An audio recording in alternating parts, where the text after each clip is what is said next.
지금은 북한인 평안남도에 태어나서 서해의 조예가 깊은 할아버지를 따라 붓글씨를 배우며 회화를 처음 접하게 되고, 어릴 적 우연한 계기로 김구 선생을 따르는 모임에 나갔다가 지명수배를 받게 되어 화를 피하기 위해 학교를 그만두고 월남을 하게 되었는데, 그 소년이 바로 물방울 작가로 알려진 김창렬 작가입니다. 그때가 그의 나이 16세, 말도 안 되게 꼬일 것만 같았지만 세계적인 작가가 되는 계기의 시작이었습니다.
국내뿐 아니라 세계적인 유명 작가인 김창렬은 물방울과 천자문을 작품에 그려넣는 것으로 유명한 작가인데요. 40년 넘게 한 가지 주제에 집중하여 자신의 작품 세계를 아주 견고하게 구축하였죠. 오늘은 물방울을 그려놓은 작가 김창렬 작가에 대해서 이야기해 보도록 하겠습니다. 갑작스러운 피난, 그리고 기적적인 가족의 상봉 이후 그는 6.25 전쟁 당시에는 강제징용을 피하기 위해 경찰 생활을 시작하고, 종전 후에는 친구이자 작가 박서보와 함께 해외로 나가기를 결심하죠. 그렇게 1961년 파리 비엔날레에서 한국의 대표 작가 4인 중 한 명으로 선발되었습니다. 미국에서는 김환기 작가와 함께 공장 등 잡일을 하며 4년 동안 버티며 그림을 그리게 되죠. 1969년에는 백남준 작가의 도움으로 파리 아방가르드 페스티벌에 참여하게 되고, 그 계기로 그는 미국에서 파리로 정착하게 되죠. 마침내 1972년 그를 유명하게 만든 물방울 그림을 그리게 됩니다. 그리고 그 작품을 걸고 근처 골동품 가게에서 열게 된 첫 개인전이 우연히 길을 지나가던 알랭 보스케의 눈에 들어서 기사화되고 순식간에 유명세를 타게 되죠. 기품 있고 위험 있으면서도 마치 사진인지 그림인지 헷갈리는 작품들, 이 작품들은 한눈에 보아도 멋지다는 생각이 들지만, 하지만 이번에 김창렬 작가의 전시를 보면서 한 가지 주목했던 점이 있습니다. 바로 작품이 만들어진 시기인데요.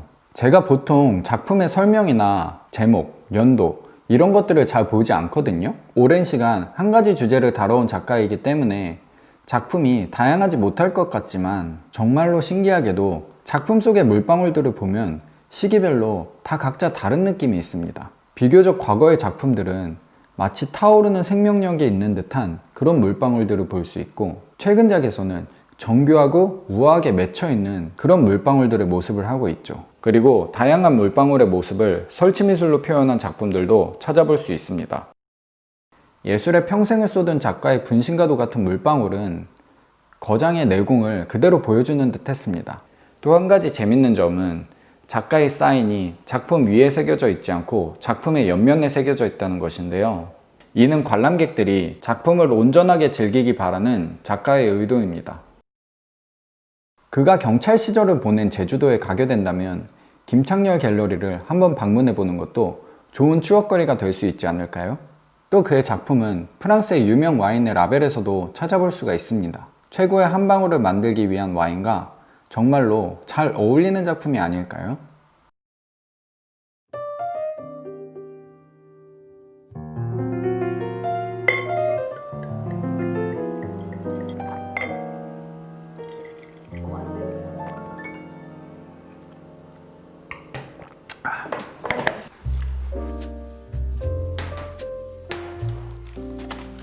근데 올림피아에서 무대를 자청한 사람이 있었나? 만에 뮤드에 나오는 모델이 사실은 그 빅토리 메랑이라는 화가인데 그 당시에는 되게 잘 나가는 화가였거든. 이제 국전에도 몇 번 자주 나가고. 근데 이 올랭피아를 보고 그 누런 똥 빼나온 여자 모델을 어디서 구했냐, 저 너무 불쾌한 그림이다, 평론가들이 그렇게 얘기하니까 마네가 그 당시에 되게 엄청나게 상처를 받았대. 그래가지고 인상파 화가들하고 자주 가던 그 아지트 카페에도 며칠 안 나가게 되고. 근데 그에 반해 자주 국선에 출품하던 잘 나가는 작가였고, 서로 간에 대화를 하면서 이제 마네의 열등감이 그렇게 강해지고 화풍에 대한 의견 차이도 생기고, 그러면서 70년대 이후로는 마네의 모델 일을 그만두게 되는 거지. 근데 또 이렇게 보면 다 그런 걸 마음에 담아두고도 그거를 딛고 계속 도전을 했다는 거잖아. 그냥 진짜 아나무인 고집불통이어가지고 남들이 뭐라 하든 그냥 자기가 하는 일을 밀고 나가는 건 줄 알았는데 결국엔 다 마네도 인간이니까 상처받고 열등감을 느끼고 항상 자기가 하는 일이 이게 맞나 싶었던 그런 게 많았을 것 같다. 그래도 그런 그 마네의 열등감을 이제 좀 잘 잡아준 사람들이 그 마네의 지지자들하고 그 비평가 졸라인데, 졸라가 사실 마네의 그림을 그리는 기술적인 측면에서는 되게 아쉬워했거든. 어떤 점을? 그의 손기술이 조금만 더 따라줬으면 19세기 최고의 화가가 되었을 거다. 그래도 졸라는 마네가 테크닉이 없어도 창의성을 기반으로 설득력을 가진 예술가라고 생각했기 때문에 또 그걸 좋아했고, 마네를 개인적으로 몰랐던 시기에도 엄청나게 마네 작품을 보자마자 좋아했던 거고, 마네를 진짜로 좋아한다고 느껴진 게 마네나 고갱이나 피사로 같은 그런 집단을 옹호하는 이제 비평을 자주 썼는데, 그런 걸 쓸 때마다 사람들이 항의도 하고 그 구독자들이 구독 취소 요청을 해가지고 그 기사 때문에 결국에는 66년에 한동안 연재를 중단하기도 했어.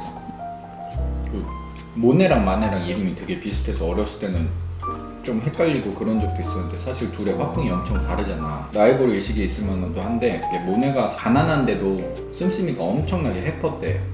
그래가지고 빵을 먹을 돈조차 없는 거야. 그리고 마네한테 돈을 되게 많이 빌렸는데 모네가 이제 돈을 빌려가면 되게 안 갚고 엄청 나중에 있다 갚고 그러는데, 그래도 마네는 그냥 계속 빌려주는 거야. 빌려주면서도 모네를 모르게 모네 그림을 살 사람을 구해주고, 자기 이제 지인들을 통해서 이 모네 그림을 소개하면서 이 그림을 사는 게 어떻냐, 그리고 그 모네를 위한 전시회를 여는 게 어떻냐, 계속해서 그런 지원을 하는 거지. 근데 모네를 모르게, 모네의 자존심을 건들고 싶지 않아서. 마네는 그런 얘기를 했다는 거야. 저렇게 그림을 잘 그리는 작가가 돈이 없어서 그림을 못 그리는 일은 일어나서는 절대 안 된다. 자기랑 화풍이 되게 다른데도 정말로 마네가 리스펙한 거지. 그치. 그리고 그림을 못 그려서 못 그린 게 아니라 진짜 자기는 볼 줄 아는 눈도 있고 그렇게 자기는 던지고 싶어하는 메시지가 있었기 때문에 그런 행동을 한 게 아닌가. 그래서 그 올랭피아 있잖아. 마네가 죽고 나서 모네가 그 당시에 동료 화가들을 이제 전부 다 모아가지고 이제 모금을 해. 200만 프랑을 마네 부인한테 주고 올랭피아를 사와. 그래서 그 올랭피아를 프랑스 국가에다 기부를 해. 그렇게 은혜를 갚았다는 둘 사이에 훈훈한 이야기가 있지.